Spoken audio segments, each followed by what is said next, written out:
အားလုံးပဲမင်္ဂလာပါကျွန်တော်ဒီနေ့မှာတော့ပန်နီနဲ့ကစားလို့အဆင်ပြေမဲ့ setting တွေအကြောင်းကိုကျွန်တော်ပြောပြပေးသွားမှာဖြစ်ပါတယ်။အရင်ဆုံးကျွန်တော်ရဲ့ channel လေးကို subscribe လုပ်ပြီး video လေးကို like လေးပေးကြအောင်ဗျာ။ကဲကျွန်တော်စလိုက်အောင်။အရင်ဆုံး in game mode နဲ့အပြင် game ရ setting အကြောင်းတစ်ခုကိုကျွန်တော်ပြောပြချင်တယ်ပေါ့နော်။ Okay အဲ့ဒါဘာလဲဆိုတော့ဒီမှာ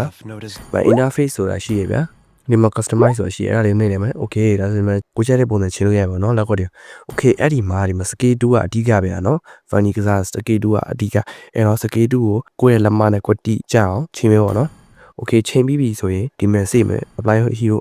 all hero နေတယ်မယ် okay ဗျာစေ့ပြီး okay ထွက်လိုက်မယ်ပြီးတော့ in game နဲ့ setting တွေ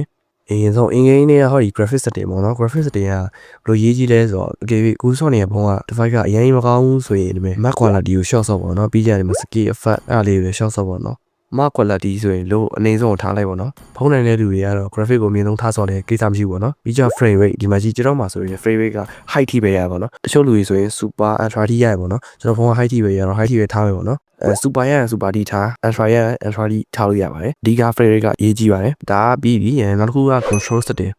တွေကဒီ hero law mode ဆိုတဲ့ဟာလေးပေါ့နော်အဲ့ဒါလေးကိုဖွင့်ထားလိုက်ရင်ပိုကောင်းတယ်ပေါ့နော်ဘာလို့လဲဆိုတော့ဒီမှာ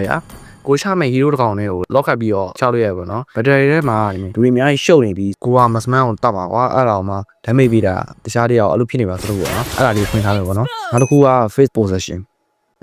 face position အဲ့ဒါလေးကပိတ်ထားမယ်ဆိုရင်ဒီမှာဗျာ joystick လေးကဒီနားဝိုက်လေးမှာကိုထောက်လိုက်တဲ့နားလေးကိုလိုက်သွားလိမ့်မယ်ဗျာကဲနားလေးကိုဖွင့်ထားလိုက်မယ်ဆိုရင်ဒီမဲ့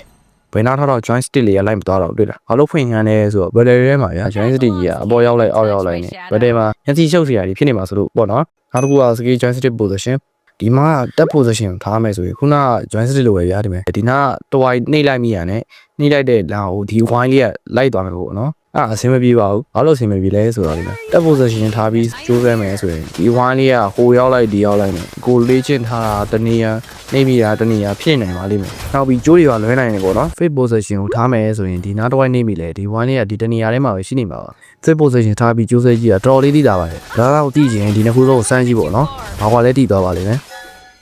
နောက်တစ်ခုက aim painting ဘရိုတို့ကဒါကြီးကိုဖွင့်ပြီး funny စောင့်နေမယ်ဆိုရင်တော့ခေါင်းတော့မူးသွားပါလိမ့်မယ်လို့နော်ကိုဆွဲနေတဲ့ဘက်ကြီးကိုစကွန်ကြီးတစ်ခုလုံးရွေ့ရွာတာကြီးကလုံးဝအဆင်မပြေပါဘူးเนาะပိတ်ထားလိုက်ကဲဒီနေ့ကျွန်တော်ပြောပြသွားတာတွေက funny နဲ့ကစားလို့အဆင်ပြေမဲ့ setting တွေပဲဖြစ်ပါတယ်ဒီဗီဒီယိုတွေကဘရာလို့အတော့ဝင်မယ်လို့လည်းမျှော်လင့်ပါတယ်ကျွန်တော်လည်း funny မှာဆရာကြီးတော့မဟုတ်ဘူးပေါ့နော်ကျွန်တော်တီးတော့တက်တော့လေးရံပြီးမျှဝေပြရဖြစ်ပါတယ်ကျွန်တော်ရဲ့ဗီဒီယိုလေးကိုသဘောကျရရင် like လေးပေးပြီး channel လေးကို subscribe လုပ်ပါပေးကြအောင်ဗျာနောက်ဗီဒီယိုတွေမှာပြန်တွေ့ကြမယ်အားလုံးပဲဘိုင်းရမှာ